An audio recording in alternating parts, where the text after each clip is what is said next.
Fan. You homer! Thank you. We're happy for you. Oh, good.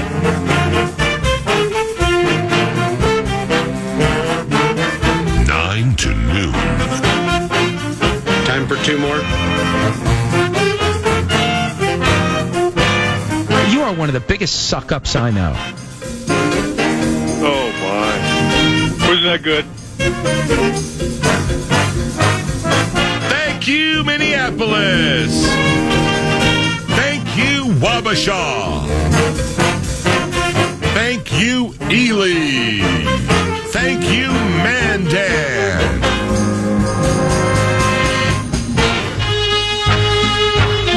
And Alan Horton, the box, he's in studio, 651 Carpets Plus Studios with a 9 to noon.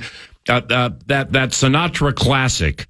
Why do you love or loathe it as much as the... I had a feeling. Did you? I had a feeling you got some intel pregame, Yeah. Okay. and maybe that was a fitting type song. But Statsy, Dave Handelin, who knows where all the bones are buried. He does. Yeah, so he didn't tell you, hey, I told PA you don't like this song, so he's going to have the mad producer, Nordo, do a mini montage with that Sinatra classic. He didn't spill the beans, did he? He did not. I just got a text from him that said yes, with about 8 exclamation points. Teamwork made that dream work. See, the whole song is great. Frank is legendary, right? Yeah. And we play that song at Target Center when the ball gets kicked. Yeah. And I don't know, we've been playing it for a long period of time. It's just something that kind of grates on you after a while. Okay. And it's just, but it sounds great when you mix in some Wolves highlights. Yeah. And PA, I'm ready to play this thing at 2:30 this afternoon. Let's not wait till Saturday at 2:30. Let's go. So Nordo, good morning. Good morning. So I almost blew the bid here's Horton in the building and gets off the elevator, sends the text. I go down to scoop him, and here we are, 9 to noon, KFAN. So I open the door, and the first thing I do is I get enough.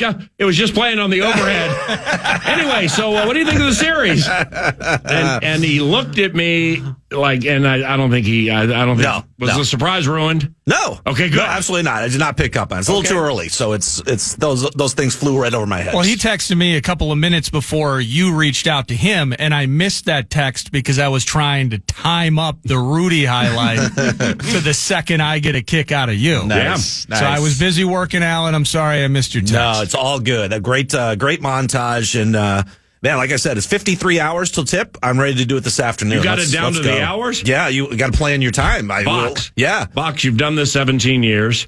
You've called four. Well, this will be the 4th playoff series you've called with the Timberwolves in 17 seasons. Yep. So the level of excitement for you is we are at hour counting mode? Sure. You got to plan out that sleep, plan out the prep, plan out everything. When am I going to eat? When am I going to get that cup of coffee? I got it. And it's. I was telling you earlier, PA, it's different this year. 3rd straight year making the postseason, but the first year avoiding this whole play-in thing, which is absolutely fantastic. What a great invention by the NBA, first of all, to put it in, but even better to avoid the whole thing and get a full week. And Mike Inori was on with the morning show and just, broke down how they got to prepare. They took a day off Monday.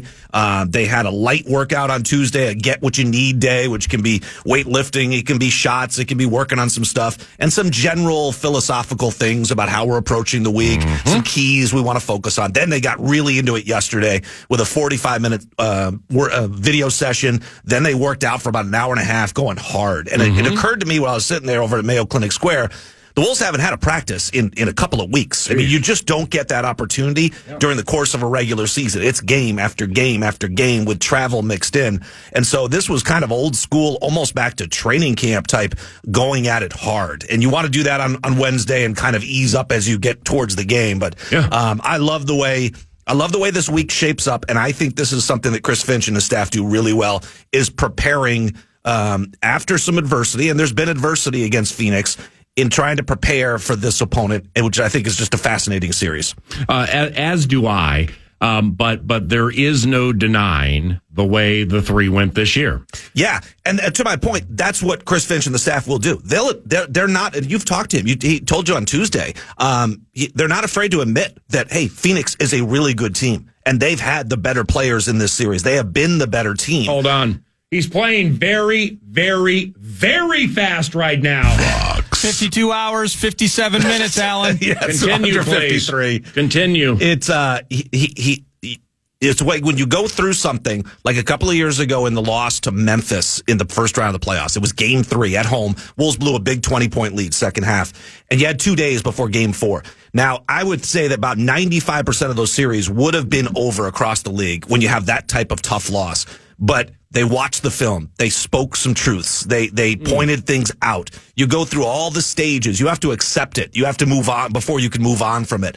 And I think this is where this staff is at its best in handling those type of things, admitting that it's not been a great matchup so far. But then as the week progresses, you start to point out some things. Hey, this is what we're going to try to do on offense. This is what we're going to try to do on defense. You start picking on some things, and all of a sudden the confidence starts to grow. And I think we're set up for a really good showdown on Saturday. So in describing this, Alan Horton at Wolves Radio, right? Correct. Yeah, I didn't write that down. I apologize. At Wolves Radio via the X machine. Follow him as 9 to noon does. Is this series versus the A, vaunted Big Bad Suns, or B, versus the beatable Phoenix Suns? I don't think we know, because this group has not been together. This is the first year Beal has been added to the Kevin Durant and Devin Booker mix. It's been so-so results this season, but if you look at from Christmas, they've been the 4th best team in the NBA. They've been the better team than the Timberwolves since a couple of days after Christmas. And so, yeah, they have the star power in Durant and Booker and Beal, but they haven't proven a thing. So I don't know if they're big and bad, and I don't think we can say that the Suns team that went to the finals a couple of years ago, this is a completely different. The only guy left is Devin Booker. It's quite amazing. So I don't know if we know the answer to that question. Okay, now, so when you say a fascinating matchup, no, excuse me. All right, 3-2. Since Christmas or the turn of the calendar to 2024, if you say Phoenix has been the 4th best team, that would be record-wise, I would assume, in the association. That's NBA wide, so we have a Boston in there and so on and so on. So what has led to that? Like what? Okay, so they put Beal in. Beal is forever injured, but nevertheless, when he's not injured or missing games, Bradley Beal, it shocked me this morning. When I was looking at Bradley Beal career stats, it shocked me. He's played in 45 playoff games. It's for the downtrodden whiz. Right. That was crazy. So he does have a little more playoff experience than I thought. But I'm going to guess that Phoenix ascending to the lofty status you mentioned over X amount of months, 4th best in the NBA, would lead to Beal playing more games. And those 3 playing agenda-free basketball, kind of like Kyrie and Luka are right now. Or like go back to LeBron, Chris Bosh, and Dwayne Wade. And Beal has kind of been the Bosh role as far as, you can't have 3 alphas. One of those guys kind of has to take a little bit more of a back seat. And Beal has been that guy. And you're absolutely right. Beal was not healthy to start the year. They went 14-15 to start the year. And their big 3 played 2 games together. Wow. 2. Well, they've played a ton together since then. And the other thing that's really kicked in since Christmas is their starting lineup, which now looks really good, right? With Grayson Allen, Nurkic, and the big 3. They didn't play a single, they played 5 minutes together up until Christmas. They hadn't even figured out that lineup yet. They had Eric Gordon in the starting lineup. So they figured out their starting lineup, and they got their guys healthy, and the big 3 have bought in. Where you now watch them, you watch them on Sunday, you couldn't really tell if it was Durant's team, if it was Booker's team, if it was Beal's team. They all played seamlessly, and that's when you know a team is dangerous, when you can't tell who the alpha is, or the guy needs the ball, or he's clapping forward, give me the ball. Those guys are playing. They're playing very selflessly right now. Now, for fear of a basketball related preposterous statement, and I watched Sunday, and I've seen and or listened to a fair amount of Phoenix Suns basketball over the last couple of months. Fun team to watch. But for fear of this flying back in my face, and Kevin Durant averages 40 points a game with 3 blocks a game, and he throws back to 10 years ago, KD's legs late in games, his elevation, he's good. He's elite, but I mean, he's also closer to the end than the beginning. Yes, he is. And there was a moment Sunday where he missed a shot, was late to get back, and got yanked. Okay, and he had just kind of come back in. So I just been wondering about Durant, if his effectiveness and his craftiness and his cunning and guile, second to none. I mean, HOF. Yeah. But those legs, man, I mean, beating Father Time, even with the rigorous off-season plans and stuff like that. You notice anything with Durant that's different from like when you've seen him at his very, very, very best, or is this just foolhardy? I didn't see what you're talking about, but it is definitely true that he is not the OKC Thunder or the Golden State Warrior version of Kevin Durant. Yeah. I feel like in this 3-game series that Kevin Durant's just been kind of laying in the weeds. He hasn't had to do a whole lot because of the big first quarters, the leads, playing with the advantage. He's just kind of been over there going, okay, I don't need to score 40 in this game. I'll be efficient when I do get some shots, but his numbers really aren't that impressive over the 3 games because he hasn't needed to be. Because when you're, when you get to that stage too, I think this is always an important stage in the NBA for players, is realizing that, you don't have to be the man. Winning becomes more important than maybe carrying a team and leading the league in scoring and having, when Russell Westbrook used to lead the Thunder with triple doubles, where'd that get them? I mean, yeah, that's impressive, but it didn't get them anywhere. And so he realizes at this stage in his career, it's all about titles. It's all about winning. So if I can rely on Booker to have a big night some nights, me to have a big night sometimes, Beal to have, Grayson Allen just doing what he does, Nurkic has been a great fit for them. The winning takes precedence over everything. And so I feel like he's capable of any time just going off. He could have a 40-point game in here. He probably will. But I feel like he's just kind of been laying in the weeds. He hasn't had to do too much. Yeah. He certainly still scares me because he can score in so many different ways. Box, what does the team need from Karl Anthony Towns to win the series? Well, first off, they need, in the first 3 games, I would say Phoenix has had the 3 best players, maybe the 4 best players. You can't win a series when you're not evening things up. They need big performances from their 2 best players, and that's Karl Anthony Towns and Anthony Edwards. We have to be able to say at the end of the series, Ant and Cat were as good as, say, Booker and Durant. You have to be able to match up. If it's 3-0 in favor of Phoenix, this is not going to go well. Cat needs to be consistent. And that's tough to do when he's only had 2 regular season games coming back off of the injury. His shooting touch has been a little bit off, although he hit the big 3. We heard the highlight in that Atlanta game last Friday, saving his best for last. That's where his elite level shooting is just, that ball gets kicked to him. You're feeling much better than a number of other guys in the corner on that shot because he has that ability to knock it down. Consistency is what you're looking for, I think, from Cat. He's got to play within himself. Anytime he tries to do too much, well, that's when you get into the offensive fouls. That's when you get into the turnovers. And the Wolves can't turn it over like they did in this series, basically. The last 2 games against Phoenix, not just on Sunday. That was unbelievable. 19 first half turnovers, 11 in the first quarter. That is, and the Wolves had done such a good job over the prior couple of months of taking care of the basketball, and they just turned it over, trying to make things happen when it's not there. They played right into the hands of the Phoenix defense.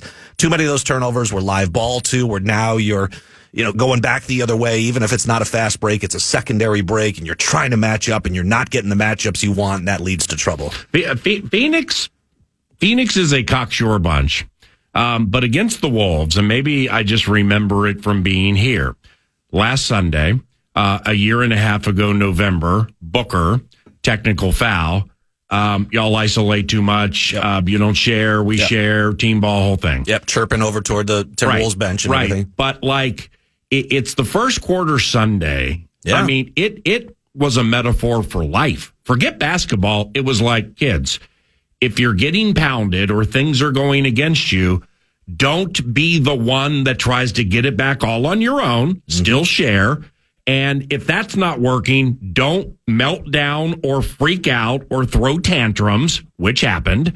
And eventually your team concepts or your schemes or whatever will come together and the metaphorical chips will fall where they may. The first quarter, it's like Phoenix. There are times, and this bugs me because I know it's more than just the 2 examples. They, in essence, think they're so much better than this team that we're going to giggle we're going to have a whinny. We're going to have a giggle to us as we blow you out. Right. And I mean, this is going to be a super physical series. Yep. I can just tell it's coming. Yep. And certainly not legitimately smacking somebody. Right. But as symbolism would go, somebody needs to smack somebody and let them know that Anthony Edwards is on par with A, B, and C. Yep. And we may not have meant business for whatever the reason the first 3 or 13 of the last 15, but we mean business here, man. And what you think is soft has become hard. Yeah, and to your point, I said something on Sunday where you almost, in that first half, I thought, to use a baseball analogy, you needed a brushback pitch. Bam. High and tight. Thank you. A little chin music. Yep. Chop block. And that didn't really mean for Ant to get into it with Bradley Beal. I mean, yeah, you're right. Beal was chirping in that game. Beal goaded him into it. Okay, that happens. Yeah. But Ant took the cheese, and superstars can't take the cheese. Right.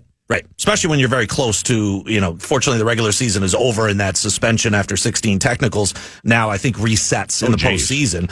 But you can't fall for that. And Chris Finch, he had 15. What's the Draymond number? It's up there. It was tied for the league lead at last check. And so, I think that resets, but still, he's got to maintain his composure. Funnel that into your play. Yeah. And I guess a brushback pitch would be, like an Ant dunk over somebody, wouldn't it? That would be a statement type play. Yeah. That would, and this would use the word physical, and I think we're going to see that because that word has been mentioned an awful lot over the last couple of days at Mayo Clinic Square. They need to be more physical in everything they do because when you allow a team to shoot 55%, knock down 45% of their threes, they're too comfortable. You've got to be more physical. It has to be contested shots. And also when they did miss a shot, every day they seem to always grab an offensive rebound, right? Those are so demoralizing. Right. You got to be more physical on the glass. And with Towns, let's start with Edwards.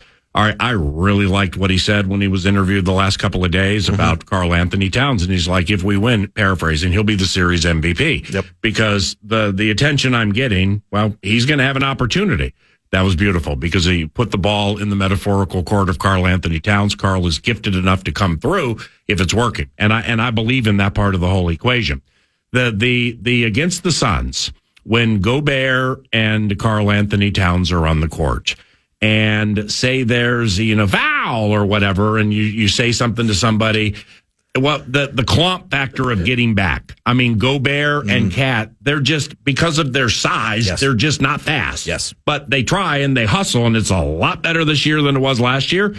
But like first quarters of games when their bigs, in essence, are Durant and Nurkic, and they got Grayson Allen playing small and power forward with how he plays it, well, they're swifter. Yep. So it's Karl getting back on defense. That's something I'm thinking about. What about you? Yeah, absolutely. And at the offensive end too, oftentimes you'll see Conley or Ant push it up, and who's trailing the play? It's Rudy and Karl. You can't really. It's not even a fast break opportunity, but you can't take advantage of secondary opportunities like I was just talking about, where you get a cross match or you look for something before the defense has a chance to set up. And that's difficult to do when your two bigs are trailing the play. Now, with that being said, one of the great plays the Wolves have is Cat trailing the play, give it to him top of the key, on the run, on the move, and there's not many people that can slow him down. He can get in the lane, he can finish, he can get fouled, all good things. But it's both ends of the floor. Offensively, defensively, you gotta get back and show bodies. And that makes a huge difference if you're back in your half-court defense, in which the Wolves have the number one half-court defense. They've been really good defending transition too, but that's a much higher rate of scoring than the half-court. So you've got to get back. You've got to slow those guys up just for a second or two to get your defense set. That way you can load up on Beal and Booker and Durant. Alan Horton calls Wolves games on the radio. The Wolves are in the iHeart family now, hopefully forever. And you can hear him on FM 100.3 KFAN Saturday at 2:30 and Tuesday at 6:30 calling the games. He calls games in solo fashion, Statsy by his side. And also, as we move forward to next season, the dedicated Timberwolves channel on the free iHeart Radio app. Now that we're in a 56-win season, or how many ever they won, there were polarizing moments, okay? Like when before the turn of the calendar, you're in Orlando, you beat the bleep out of the Magic, you got a back-to-back, you go up to Beantown, okay? Boston was rested. Boston is favored to win the championship. I mean, that effort in that Boston game. No Rudy, no Mike in that game. Thank you. Yeah, I didn't remember that. Yeah. Forced overtime, and it's one of those rare moments where you legitimately can see a collective unit get tired. Yeah. From travel and playing and like McDaniels on Tatum at the end of regulation in a true one-on-one with no picks or anything. Yeah. Forced him into, Tatum makes those shots, but McDaniels was terrific. Yeah. All right, they lost, but that was a memorable, polarizing game. So off that, you've had 2 of those within the last month, in my opinion. So what leaves more of a lasting impression for you as to who the Minnesota Timberwolves can be? The A to Z domination at the Mile Get High City. It was A to Z, and I know there was no Jamal, but there was no Cat, as you've said. So A to Z win there, or the 97-87 thing a couple of Sundays ago in the Valley of No Fun, where the Suns just put the thumb down and said, you ain't getting up. I think the Denver game points more towards me about who this team is. That was really, give the Suns credit, they won the game, but that was an outlier as far as the Wolves offense, which has not been a top 10 offense this year. It's been in the 10 to 20 range, so it's been an average offense, but that was an outlier. And again, you give Suns credit for that, but I think this team going into Denver and being focused and doing all the little things that they did in that game to slow down Jokic, I think that speaks more to who this team is. And with the Boston game and fighting and so close. They should have won that game down the stretch in regulation. The Wolves haven't Boston well. They haven't won there since like 2004. Yeah. It's been unbelievable. Boston and Toronto are the 2 places I've never seen a Wolves win on the road. Wow. And so I think that Denver game was more indicative of what this team is all about. Alan Horton at Wolves Radio via Twitter, the X Machine, the radio play-by-play voice for the Wolves. It's 9 to noon. Another segment with Alan around the corner, and then Cheryl Reeve, coach of the Minnesota Lynx, a few days removed from their draft. She'll be joining at 9:47. Ben Lieber is in studio at 10 o'clock, and Ben Gessling, who covers the Vikings for the Star Tribune, he'll be in studio at about 11 o'clock. Much more to discuss with the Vox, including outside of the covenant-related basketball scenarios and series. Like, I think Jimmy Butler may have played a full quarter on a banged-up MCL last night. Jimmy the Bulldog, because he's going to be out several weeks with an MCL. They took a tough loss to the Philadelphia 76ers in the play-in. The resurgence and career turnaround of Kobe White, the kid with the hair from North Carolina, continues to be an amazing story. He went off on Trae Young and DeJounte Murray last night, so the Bulls were able to get a victory last night, and the Timberwolves tee it up, and opening tap against the Suns will be 2:30-ish on Saturday to begin that playoff series, and we'll discuss that and much more coming up soon. But here's Norda with the cash thing. The Fan, along with BigDeck.com, they want to give you a chance to put $1,000 in your hand with the National Cash Contest. Go to KFAN.com and enter the keyword bank, and you might win $1,000 with the keyword bank at KFAN.com.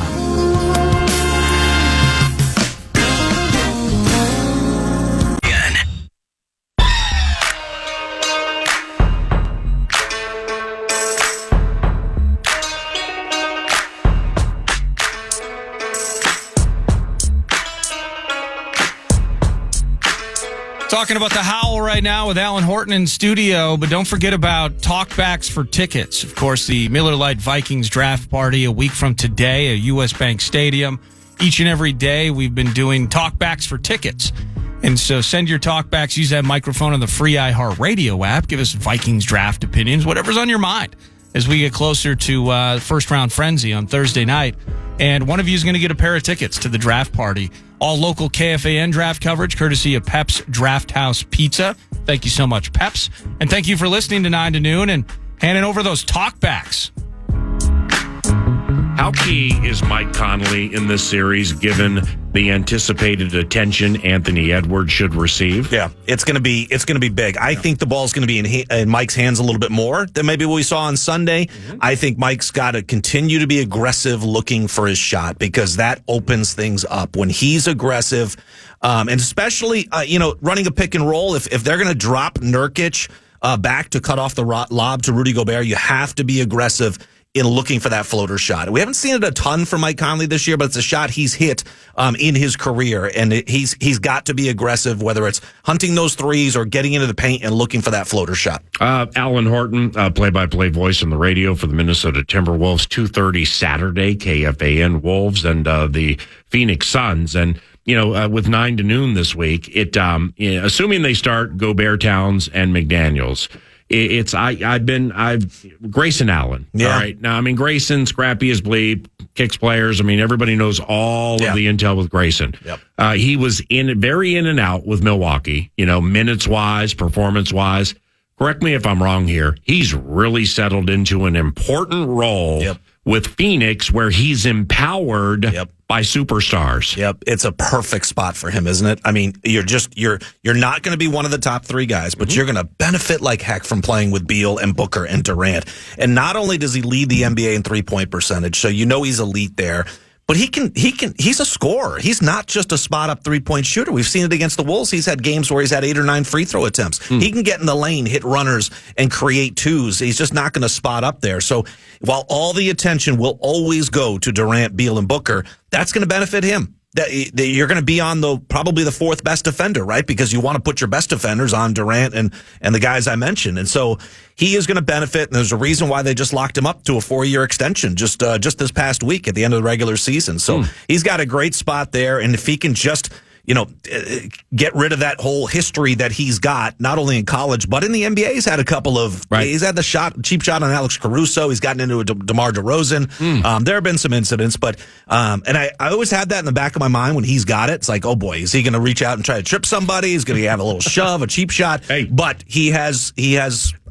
those have happened less and less through the years, so you hope that that's out of his game. Okay, well, I mean, with the MV3, muzzling or slowing one of them, that's low-hanging fruit key. But the Grayson Allen piece, he's massive. I mean, it's in this series, the only way to put it, and it's, not what he averaged, like 19 against the Wolves, 3.5, 4 3-pointers made a game. But in their last 4 losses, he shot 30 or 32%. He's 4 of 30 or 4 of 29 from 3-point range. So we have a common thread here. Yeah. That when you look back at the Suns' losses, including that weird one to San Antonio without Wemby, you're not necessarily getting one of the MB3s to be at like 10% shooting 8 points. Allen is the one who comes back, or Nurkic gets in foul trouble. And why this concerns me greatly is because of the size of our favorite team. It's Towns ends up on Allen. So you got McDaniel starting, say, with KD. And then you got Gobert and Nurkic. Okay. Well, Karl Anthony Towns, where does that leave him? Chasing Grayson Allen occasionally, and that's a problem. It is a problem, and that's why I think you're going to see a different matchup coming up Saturday. They're going to tweak things a little bit. Good. It is a difficult matchup matching up against the Suns team with what the Wolves do, but they're not going to go completely away from what got them to 56 wins and the number 3 seed. They're going to keep Towns in the starting lineup. I don't think that's even a question of changing that at this point. You're not going to blow up what you've done all season long. But they're going to tweak the matchups a little bit, and they're going to try to give some help. And Mike and Nori mentioned this morning that, when Durant and Booker, they average the same whether they're winning or losing games, the Suns. And so those guys are going to get theirs. But to your point about Grayson Allen and Bradley Beal, you can't let Beal go for 36 or whatever he had on Sunday night. And you can't let Allen get loose for 4 or 5 threes and get to the free throw line and do all the damage he's done. So they will be paying more attention to him. But that's the conundrum, right? Like, okay, do we want to slow down Grayson Allen and use our energy to slow him down? Well, then you've got Booker, Beal, and Durant over here that are going, thank you very much. We'll just torch you one-on-one. And then Nurkic is this... I've never been a huge fan of his game, but this seems to be a great fit for him. And when he gets in the high post, he's not Jokic distributing the ball, but he's close. He gets you 5 or 6 assists a game. He's pass first. He is pass first. And his rebounding, I haven't looked at the stat. His rebounding this year, when he's playing, because he misses games, has been as good as he's ever had in his career. Yeah. He's a big body. He's a big body. He knows how to go to get the glass. And I think sometimes when you simplify things for guys, hey, look, Yusuf, we just need you to distribute. Crash the glass. Guess what? We've got scoring covered. You'll get yours, but all you have to do is worry about these two things. And then all of a sudden you're just like, well, I just have to worry about rebounding and passing. I can do that. I like doing that. I think that's a huge part of what makes guys successful in the NBA is the role they're asked to fill. If you're asked to fill a spot and do all, I need you to do everything, Paul. Well, that's overwhelming for most guys, unless you're the elite of the elite. You're elite, by the way, but you could handle that role. But for most guys, that's too much. Yep. And if you hone down what we need you to do, okay, I can do that. That becomes manageable. Now I can have success off of that, and then maybe you build off of that and you start to do a little bit more. But for Nurkic, I think that's the role he's been asked to do is perfect for Phoenix. With Edwards into this series, he'll go through patches, whether Conley's up or down, with 6, 7, 8, 9 assists, game after game after game. I mean, his passing this year has elevated. Yes. It's been the best passing season he's had. It's going to have to even be better beginning Saturday. Yep. Yeah, I mean, so how reliable do you feel he is to pass and distribute?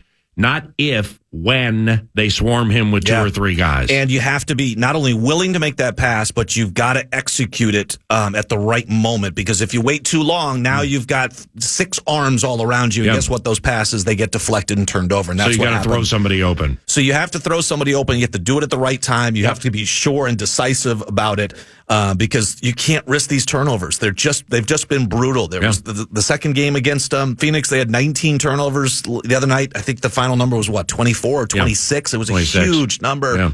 And too many of those in the first half. So and he's got the right mindset. You mentioned how he talked about Karl being the MVP of the series. Loved it. Ant he's always had the right mindset, and I really appreciate this about him. Where he's quick to talk about his teammates, but he doesn't do it to pump them up. He does it because he knows that is what it's going to take to win. He knows he could take every shot down. He could average 40 a game. He could do the Russell Westbrook thing, right? But he's recognized from a very early age that, you know what? That's not going to help us win games. I need help around me, and then I've got to be elite, and I can bring my team along with me. So he backs up what he says, and that's one thing you got to love about Anthony Edwards. And the progress he's made just passing the ball is just one area where he is just, I mean, if you chart his progression as a 4-year player, it's like this straight line. I mean, it's the one-on-one really elite. defense too. Yeah. I mean, when he gets pissed off, I said it. Good luck trying to get past him.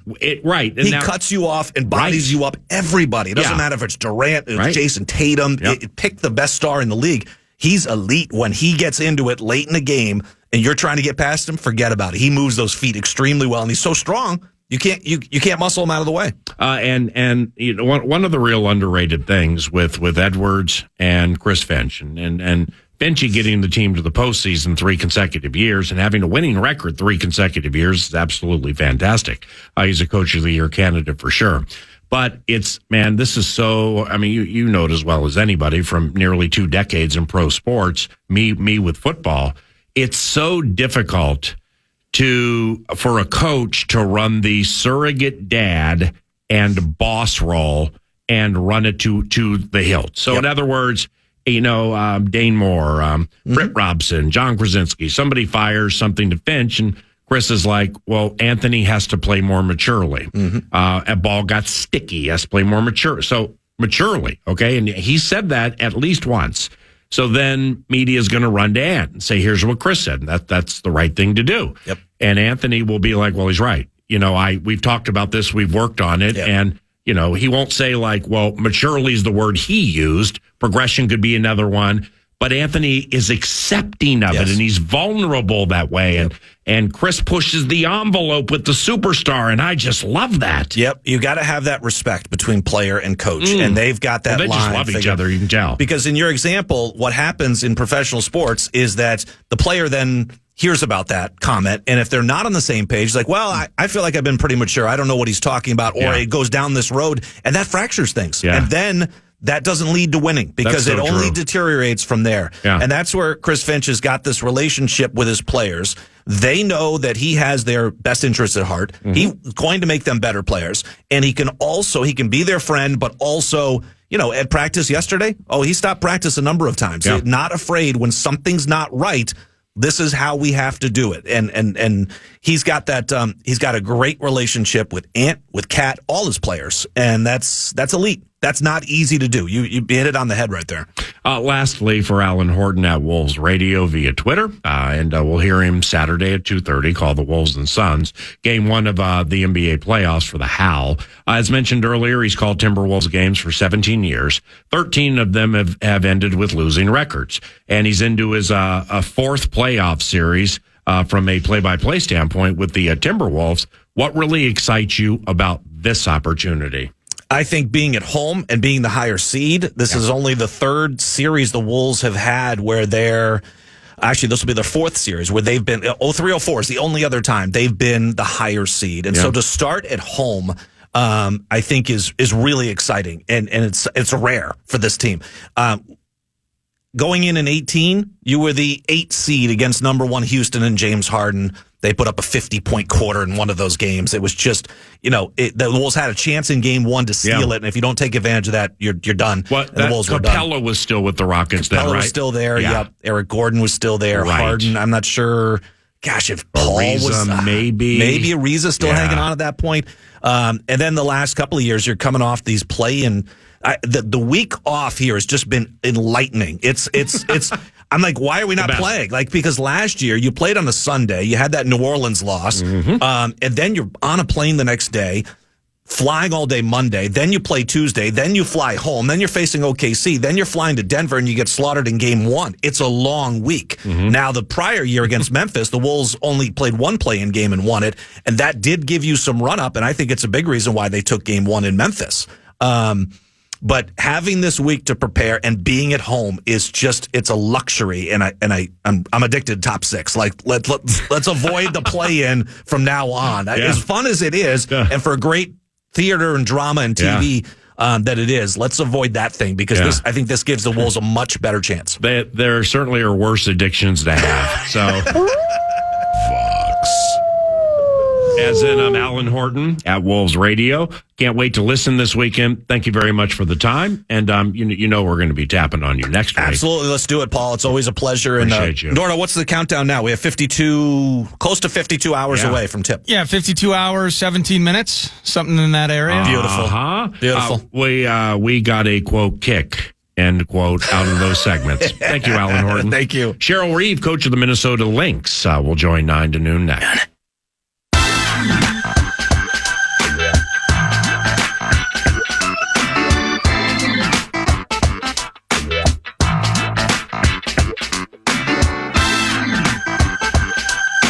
Hey, Cheryl, it's Paul Allen. How have you been? Hi, PA. I'm really good. How are you? Excellent. Good chatting with you, Cheryl Reeve, president of basketball operations and head coach for the Minnesota Lynx. LaSalle go crazy. There's much about which to chat, but I'd like to begin with Chuck Barta, your head athletic trainer. Chuck, I love it. Well, Chuck has to be coming up on an anniversary here of like 20 years, right? Because like when I started calling Vikings games in 2002, we sat by each other for a few years. Then Childress comes in and whatever. Yeah. So he's with you guys. And so, I mean, we got to be coming up on 20 and Chuck is salt of the earth, man. I haven't talked to him in a while, but what a kind human being. Well, I'm so happy that you brought this up because, he doesn't get enough recognition. He's a medical person behind the scenes, and that's where he prefers to be. But my goodness, the continuity on our staff, led by like Chuck Barter's commitment to our organization, has been exceptional. And you're bringing him up because we elevated Chuck, to a director's role, and so he is now going to oversee, and we're adding staff, and so he's got some people under him, and he's considered the best in the business, just like you said, and consistent with the way that we like to do things, best in the business and salt of the earth. And so that's a great combination. Yep, for sure. And you've been there, super long too. But I mean, you're more in front of the scenes. Not longer than Chuck. He's behind the scenes, and he's just so kind, man. So tell him that yours truly says hello, and congratulations on a wonderful, elongated career with your squad. And preseason starts in a couple of weeks. Season opener May 14th at Seattle. Congrats on the draft, no doubt. But I mean, you have to be moderately surprised, right, that the Iowa girl didn't drop to you at what, 8? I always. Yeah, I like it, the Iowa girl. Yeah, we were surprised. Of course, just kidding. A lot of fans will take us seriously, PA. Yeah, there's no question. I joked. It's a true story. I called Lynn and made her a really solid offer. But, she got a kick out of it. I included everybody but Chuck. Let's just say that. Yeah, that probably that situation with Caitlin Clark going first, and I start with her as opposed to Alyssa Peely and some other wonderful situations you have heading into the season, simply because. Yeah. Everybody starts with her, and she's on the Pat McAfee show and Saturday Night Live, and I'm watching all these NCAA women's tournament games, where otherwise I may not have made time to watch some of them, and that's great, man. I mean, I just couldn't be happier, not only for the state of what she has created, bringing attention and polarizing things to others around her, but pressure like that or attention like that is not easy to handle. And for the most part, I think she handles it with poise. Do you? Yeah, I mean, from afar, certainly not on the inside, but it seems like from afar she's really grown as an individual as she moved through freshman to senior and carrying the weight that she does. She appears to, be unflappable. I don't know what goes on behind the scenes, though. Yeah. Now, Utah's Alyssa Peely, 8th overall, and then in the third round, you nab Louisville's Kiki Jefferson. So, with the two additions, as an elite basketball mind and a coach, what do you like about them? Well, in terms of the prospects themselves, Peely is a unique talent, and when you see her play, you'll understand why the word unique is used, because she's an undersized forward. In terms of vertical, she doesn't play vertically. She's, she joked that, she's not quite 6 feet. Neither is Nafisa Collier, by the way. She's on the smaller side. But the skill set that Peely brings is a unique combination of a 3-ball coupled with a very strong finisher. So she's undersized vertically, but a very strong, physical low block player. And so she creates this unique mismatch that if you put a 5 on her, like South Carolina did, and I think it was December 10th, then Peely goes for a career high. A 6'7" center has a hard time going to the 3-point line. But if you put a smaller on her, she has this way about her on the block that she's a great finisher. And so one of the best scorers in college basketball this year, very efficient scorer, not just a shot taker, but a shot maker. It's important to us. So that was the mindset there, a different skill set than what we currently have. And we've added 3-point shooting to our roster this for us. And so we feel good about the progress there. And then Kiki Jefferson in the third round, it's obviously a little bit different for the later round picks. I think in terms of what she brings is not just one thing.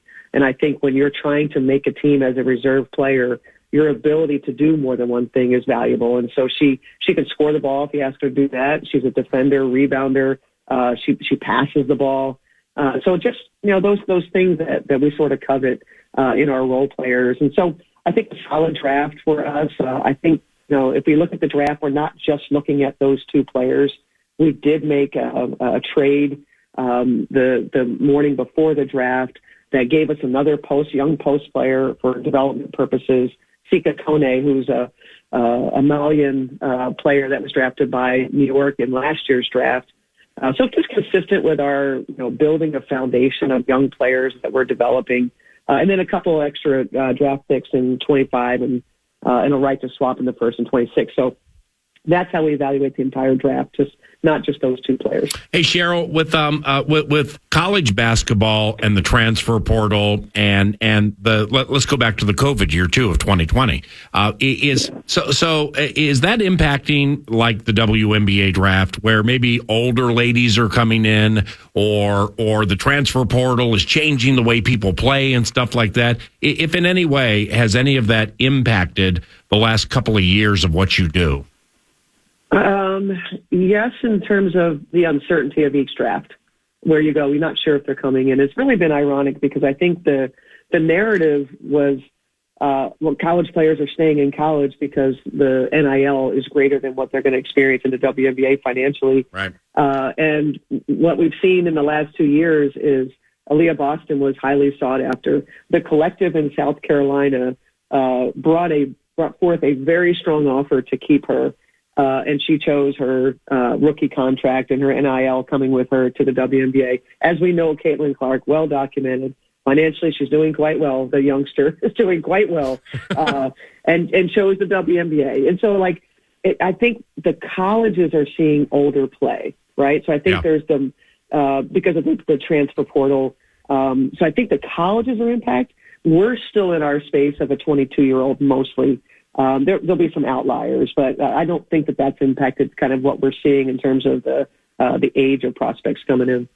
The Las Vegas Aces have won 2 consecutive titles. What has made them so dominant the last couple of years? Becky Hammon is she bringing like any form of a Popovich philosophy to what they do? I think that franchise was building. Bill Laimbeer sort of put the group together. He was the one that drafted the players. Stylistically is what Becky has brought, is what you're alluding to. Bill was a score in the paint, smash mouth, type of, schemes. Becky came and it was more spacing. So they've developed their players to be able to play more on the perimeter. I think the separator for them is they've got great guard play. Clearly, Asia Wilson, an MVP candidate, MVP, et cetera. But guard play has been the separator for them. And they have guard play at a time when most of the league does not. For example, we had Lindsay Whale and Simone Augustus. Guard play for us was very, very strong. At a time when there was Sue Bird in her prime, Diana Taurasi in her prime, where guard play across the league was really good. But teams in Detroit, Katie Smith, Deanna Nolan. Guard play is, I just think, has long been a reason why a team can win a championship, and Vegas has that more than anybody else in the league right now. Lastly here, and with Caitlin Clark, I don't want to forget this because, when most people begin playing basketball, two of the edicts you'll get from the Cheryl Reeves of the world or the coaches all the way back to before high school is don't pick up your dribble on the baseline, and please no bounce passes in the key, because there are a lot of feet in there. Well, and you mentioned, and what triggered this was when you mentioned Lindsay. So whether it's Lindsay Whalen, Diana Taurasi, Tisha Penichero, or Sue Bird, whomever, is when I was watching Clark throw players open with bounce passes she purposely would spin to get to them. I mean, is from a coaching standpoint, who's won a bunch of rings and stuff, is that antithetical to what you generally see? Is that like a gift of hers? Absolutely, it's a gift. I had someone tell me that that covers both NBA and WNBA games and said there's only 3 players in the league that make him tap his partner live while play's happening. When you see Caitlin, her vision and her ability to make a play that you look at and go, how in the heck did she do that? I know that shooting from the logo is kind of what's defined her, and that's sort of what maybe people are excited about. I think it's her pace of play, which allows her to find these openings, and then her ability to pass, right? Those 2 things are going to what make her, I think, really special in the WNBA. Shooting, of course, you got to get out there and you got to guard her. Yep. That's great. We've seen that. She's the Steph Curry of the WNBA. Okay. But Steph Curry is able to do other things, and that's what Caitlin's, I think that's her starting point in the W, which is kind of scary. Lastly, Cheryl, when it comes to transitioning, not just Caitlin, but Alyssa Peely, who, like you said, at Utah could score, and you get, whether they're guards or centers or bigger power forwards, taller power forwards. When Diana Taurasi says, now the next level, these are grown women. We've heard it in basketball and football and everything before, the transition to you're now going against men. But specifically in the WNBA, for the rookies coming in, gifted as they are, how much of a transition is there? Well, I think in Caitlin, so it's two different things. I think for Peely, the pace of things is really going to be her transition. Her defensive prowess is really going to be a transition. For Caitlin, I think it's going to be more physical, what she sees on a nightly basis. And so not only physical matchups, game plan schemed around her. I don't think Alyssa Peely is going to have a game plan schemed around her. So her transition is going to look a lot different. Right. What she's going to face night in, night out. And then I will say the cadence of games in the WNBA is a lot different than what she experiences in college. In college, she has most of her week to, she's practicing, et cetera, and then a couple games on the weekend. That's not the case in the WNBA. And so I think the physical aspect of the drain of being Caitlin Clark and all that's going with her right now, coupled with, hey, I got to figure my body's tired. How do I figure this out? And I think she's mentally ready, and she'll take on all these challenges. And so I don't think that will be much of a transition. Hey, look, she's going to be a very good player. Yeah, very, very, very good player. She's going to be a Hall of Famer. And so I think the first season, in an Olympic year is really hard because the cadence of games is even harder, because of the hiatus and. We're still playing 40 games, and so that'll be the challenge for all the rookies. I really appreciate you, and let's stay in touch, okay? Appreciate you, PA. Good to talk to you. Yep, see you later. Cheryl Reeve, she is the head coach of the Minnesota Lynx, also the president of basketball operations, talking about her upcoming season where the preseason is less than a month away. The season opener is less than a month away, May 14th, and the preseason in a couple of weeks. Best of luck to said Lynx. To football for the first time today, Ben Lieber. Nacho Lieber is in studio 9 to noon around the